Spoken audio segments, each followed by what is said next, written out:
So we're now ready to talk about a specific kind of relation called an equivalence relation. Remember, a relation is just a set of ordered pairs. It's a subset of some larger Cartesian product, but essentially it's a way of comparing elements in a set to each other. So if R is a relation on A, meaning R is just a collection of ordered pairs of elements from A, we say that that relation R is reflexive if for every x in your set, x relates to itself, right? X comma x is in this relation. And remember, sometimes we write this equivalently as x relates to x. All right, it's just another notation that means the same thing. It means the ordered pair XX is in your relation. So to say that it's reflexive means you can pair up an element with itself and you're guaranteed that it's going to be in this relation. We say that the relation R is symmetric if knowing that XY is in your relation is enough to tell you that YX is also in your relation, and vice versa. Technically, we only really have to prove this in one direction if we're trying to prove R is reflexive, because if XY is in your relation implies YX is in your relation, then this is going to be true starting with the element x comma y, right? So this is going to be true for every x and y in your set A. So we really only need one direction of that proof there. Okay, so this is saying if you know that two numbers are related to each other in this order, x comma y, and then you can conclude that swapping the order is still going to make that relation true. So using our other notation here, we would say symmetric means for every x and y in your set, if x relates to y, then y relates to x. And finally, we say that a relation R is transitive if knowing that x comma y is in your relation and knowing that yz is in your relation implies that x comma z is in your relation. So notice we've got x is relating to y and y is relating to z. If knowing those two things allows you to conclude that the first and the last are related, x comma z is related, then we would say that that relation is transitive. And if it's all three things, then we would say that it is an equivalence relation. So let's do an example. We're going to consider the relation less than. And let's just say this is a relation on the natural numbers. All right, so remember we had said, I can't remember what variable we used for the less than relation. Oh, we used R. All right, so we define this by saying x is related to y if and only if x is less than y. And so we had numbers like 1 is related to 2 because 1's less than 2, and 2 is related to 3 because 2 is less than 3. But 2 is not related to 1 because 2 is not less than 1, right? We saw this relation in the last video. Is this an equivalence relation? Well, there's three things that we would need to check there, right? One, we need to check that it's reflexive. We need to check that for every natural number x, that x is related to itself. In other words, for every natural number x,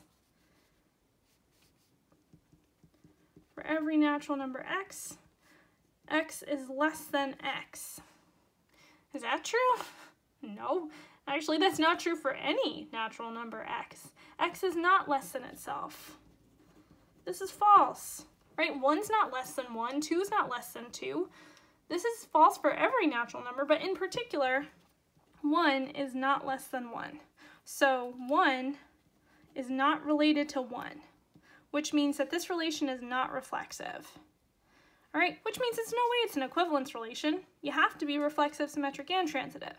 All right, but just for practice, let's see if the other relations are satisfied. I'm going to save myself some space here. So is the relation R, the less than relation, symmetric?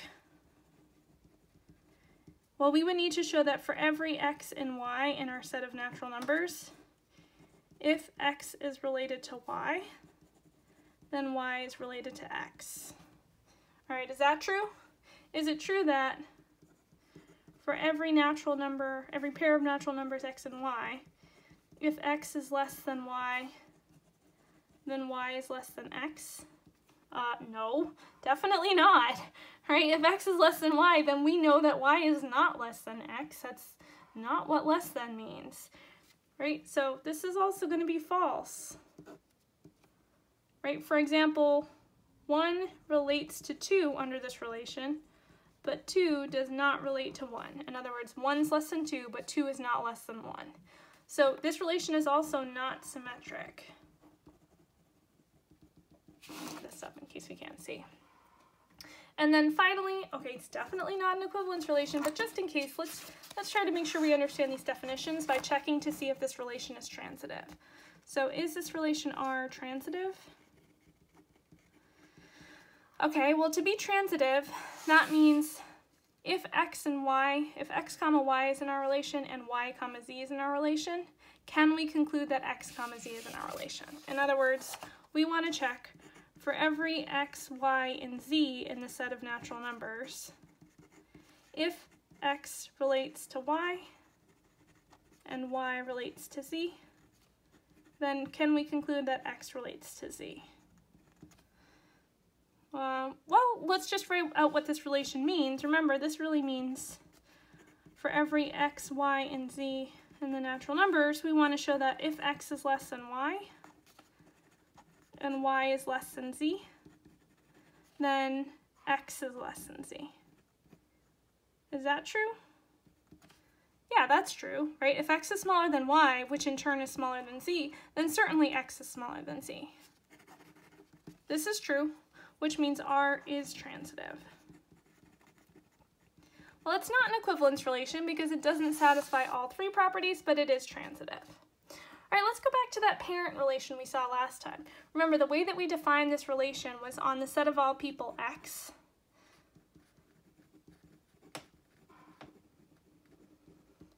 We said that a pair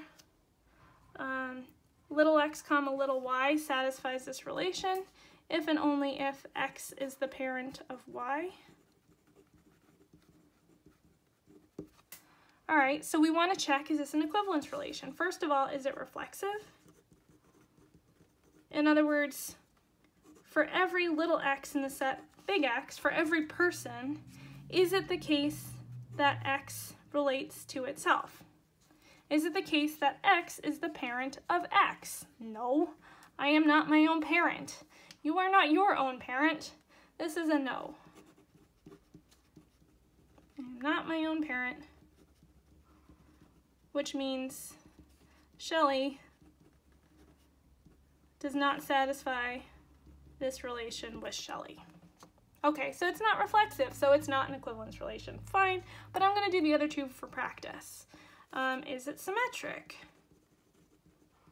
Is it the case that for every pair of people x and y in this set, if x relates to y, then y relates to x? All right, for every pair of people, if x is the parent of y, then can we conclude that y is the parent of x? No. If your mom is the parent of you, you are not the parent of your mom. Again, this is a no. And you can give an example. I could give my example. My mom is the parent of me, but I'm not the parent of my mom. So it's not reflexive either. Is it transitive? For every x, y, and z in the set of people, if x is the parent of y and y is the parent of z, then can we conclude that x is the parent of z? I certainly hope not. No. If x is the parent of y and y is the parent of z, then x is the grandparent of z, but they're not the parent of z. So again, this is a no. This relation is very much not an equivalence relation at all. It fails all 3 properties. So let's look at an example of something that is an equivalence relation. All right, we're going to consider a relation on the set Q. Remember, Q is your rational numbers. Those are fractions. Anything that can be expressed as a over b, where a is an integer and b is a non-zero integer. So I wrote it a little bit differently as x is an integer and y is a natural number, but same idea. We can define a relation E on the set of rational numbers as follows. We're going to say that the rational number x comma y is related to the rational number x over y is related to z over w if and only if xw is equal to zy. X times w equals z times y. So to give you some examples, the ordered pair -4/12, -6/18 would satisfy this relation because -4 times 18 is equal to -6 times 12. You'll have to trust me on that. I don't know those numbers off the top of my head, but you can multiply them out and convince yourself that these two numbers are equal to each other. As another example, you could say 1/3 and 5/15. Because 1 times 15 is equal to 3 times 5. All right, maybe you're already getting a sense of what it means to satisfy this relation. These fractions are equivalent to each other, right? You can reduce this fraction and get this fraction. You can reduce both of these, and both of these are going to reduce to -1/3. So essentially, a pair of fractions are going to satisfy this relation if and only if they're equivalent to each other. And hence, we'll be able to show that this is an equivalence relation. Equivalence relations really do describe some sort of an equivalence property.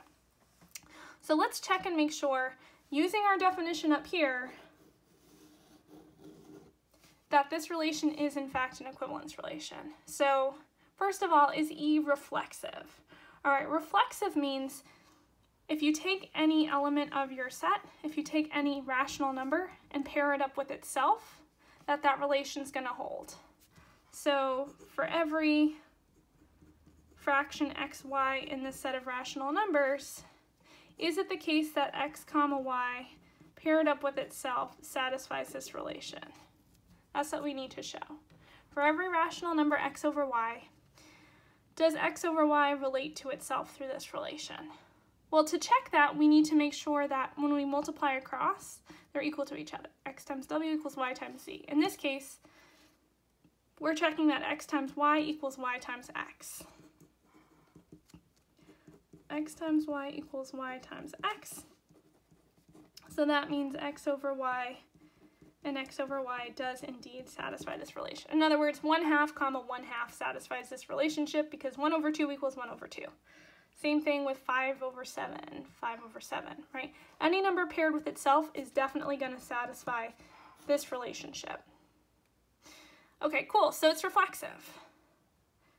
Is it symmetric? This time we need to check for all pairs of rational numbers for every x over y and z over w in the set of rational numbers. If we know that x over y comma z over w satisfies this relation, then can we conclude that swapping the order is still going to hold? That z over w comma x over y also satisfies this relation. This is what we need to check in order to show that this relation is symmetric. All right, so to prove an if-then statement, we assume the first part is true, and then we show the second part is true. So assume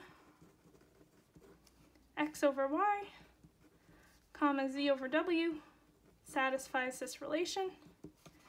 That means, by the definition of the relation, you can cross multiply and they'll be equal. So x times w equals z times y. So can we conclude that z over w comma x over y satisfies this relation? Well, yeah, because we can just swap the order here, and we can rewrite this as zy equals xw. That's a symmetry property of equations, and thus we conclude that this ordered pair is also in the relation. Z over w comma x over y is in this relation as well. Right, so we proved directly that this property does hold. So E is symmetric. Right, just to sort of give you an example here, if we knew that 1/3, 5/15 satisfies this relation, then we can swap the order 5/15, 1/3, and it's still going to be true because when you cross multiply, you're doing the same multiplication. 1 times 15 and 5 times 3. So if they're equal in the first case, then they're definitely going to be equal in the second case. And finally, we need to check that E is transitive. I'm running out of space here, so let me just switch colors. All right, so what we need to check here is now we need to choose 3 arbitrary members of the rational numbers. So we'll say for all x over y and z over w and let's say u over v, we need to show that if the first 2 are related to each other, so if x over y comma z over w is related, as in this relation, and the second pair are related, z over w comma u over v are related, then can we conclude that the first and the last are related? X over y comma u over v satisfy this relation. If we can prove that this is true, then we'll know that it's transitive. And of course I ran out of room. Let's try and make this argument down here. To prove this if-then statement, we need to assume the if part, assume x over y, z over w satisfies this relation, and assume z over w, u over v satisfies this relation, and then we'll show that x over y, u over v does as well.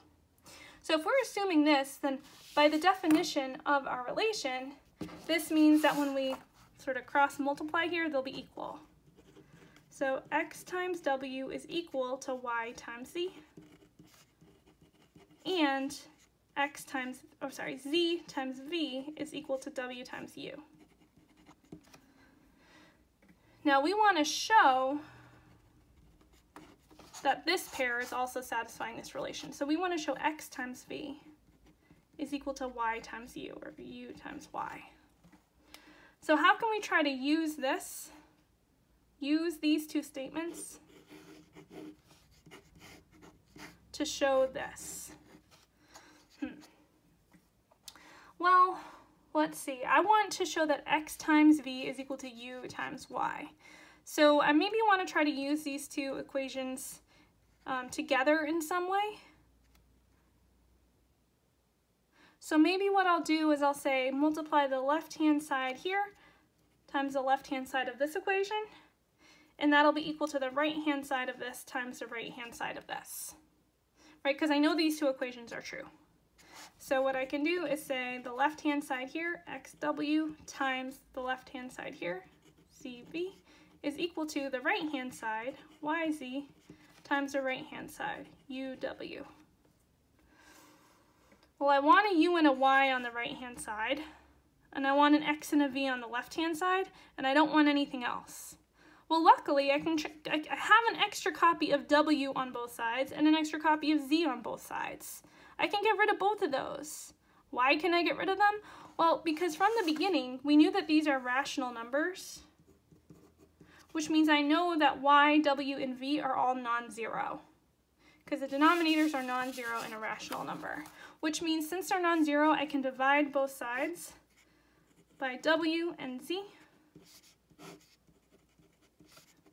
Since w and z are non-zero,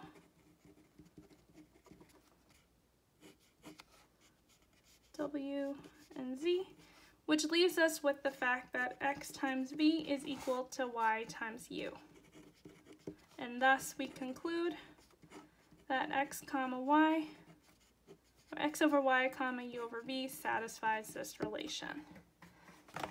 Okay, so this is what it means to show that this relation is transitive. And I took up the whole page, but because all 3 properties hold, we now know that E is an equivalence relation. Now, one thing to notice is that if you have an equivalence relation, such as the relation E on the rational numbers in the last example, then we can actually partition that set Q, the set of rational numbers, based on all elements that are related to each other. A partition here just means, so break up Q into disjoint sets, which together union up to the entire set Q. Okay, and we call these sets that we have partitioned Q into equivalence classes. So essentially what we're saying is that we can break up the set of all rational numbers into a whole bunch of fractions, all of which are equivalent to each other, right? So we could say 1 over 2 is equivalent to 2 over 4, which in turn is equivalent to 3 over 6, which in turn is equivalent to 100 over 200. All of these fractions are equivalent to each other. So we can take the set of all fractions and break them up into the sets that they're all equivalent to. I could have another equivalence class that's 1/3 and 2 over 6 and 3 over 9 and 100 over 300, etc. Now these are infinite equivalence classes. There's infinitely many fractions that are equivalent to 1/2 or equivalent to 1/3, but this is just saying we can break up the rational numbers based on which other fractions they're equivalent to. That's sort of a nice property of equivalence relations, and when we look at some more examples, you'll see how that works in other types of problems.